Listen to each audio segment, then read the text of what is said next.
In a 30-5 vote, the state Senate approved Colorado's $26.8 billion proposed budget this week. Among major points of discussion at the Capitol were the $500 million cuts impacting mostly rural hospitals and eliminating the $745,000 used to fund the Healthy Kids Survey, which focuses on drug use, mental health, and sexual behavior in middle and high school students. Patty, every year around the budget we see some different programs first cut in the Senate version, or if it's the House version that comes first, and there's a lot of work to do between now and the finish line.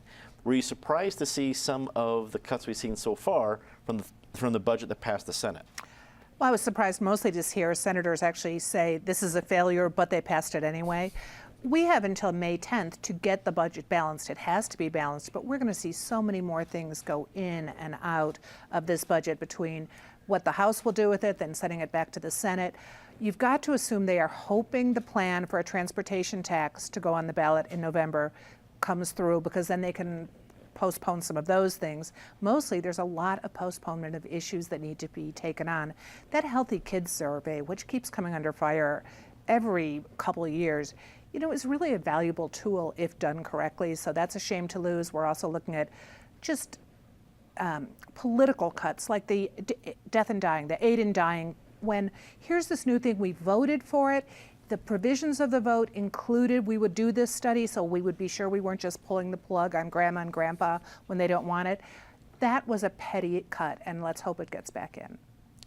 David, is there much that we can take from the budget process at this point, seeing that we still have about a month and change in the session? Sure, many things.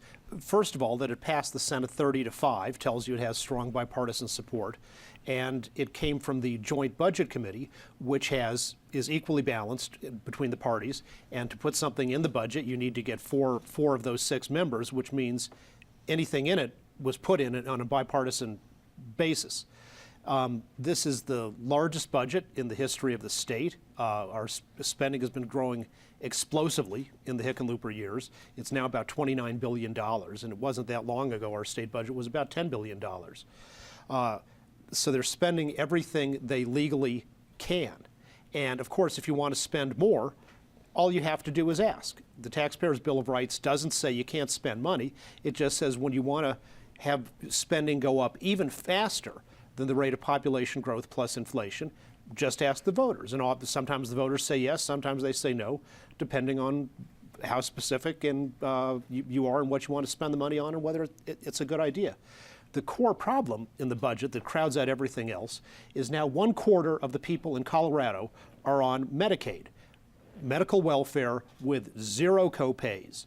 No incentive at all for people to, not take the ambulance to the emergency room when it may not be an emergency.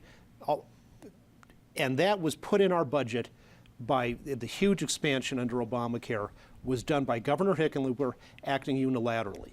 It's a flaw in our system that one man can make such a dramatic change in Colorado's budget. It's about $250 million, just the increase that we're seeing coming up in Medicaid. So if he hadn't done that, everything else in the budget would have been a lot easier this year.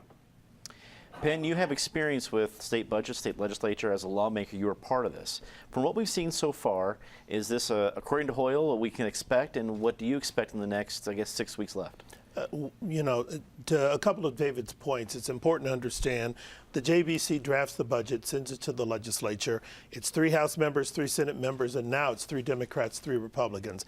Everything in the budget has a bipartisan basis of support for the budget. The Senate has made some amendments. The House will make some amendments. It will go to a conference committee consisting of the JBC, and the bill that comes out will look remarkably like the budget bill that was introduced in the Senate in the first place. So there won't be very many major changes. I would say look for a couple of things. The legislature is still grappling with this whole hospital provider fee issue and whether to pass legislation that allows you to sort of enterprise it and pull it out of the Tabor cap so that you get more more spending room because the way the budget is structured now, it's really rural hospitals and rural communities that get shorted with some of these cuts. And I would argue they're the communities that most need some of the investment because there aren't as many healthcare options in those communities.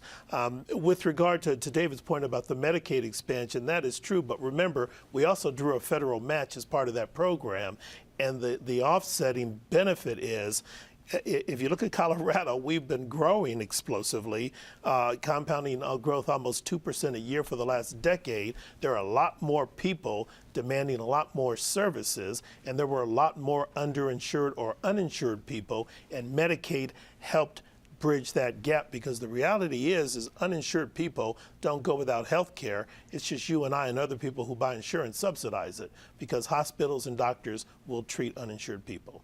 So we'll see a lot more of activity, but don't be surprised if the budget looks a lot like it did when it was introduced. Nick, you're one of our guys at the Capitol. You've been there as you've seen the different conversations in the hallways. What's the reaction to the budget process so far that you can tell us? Yeah, real quick, just a little fact check. The funding for the Healthy Kids Survey has already been restored on a bipartisan vote in the Senate. That's expected to stay there when the funding moves over to the House. But I think what's fascinating me the most about this budget process is that, as David pointed out, this is the largest budget that the state has ever had.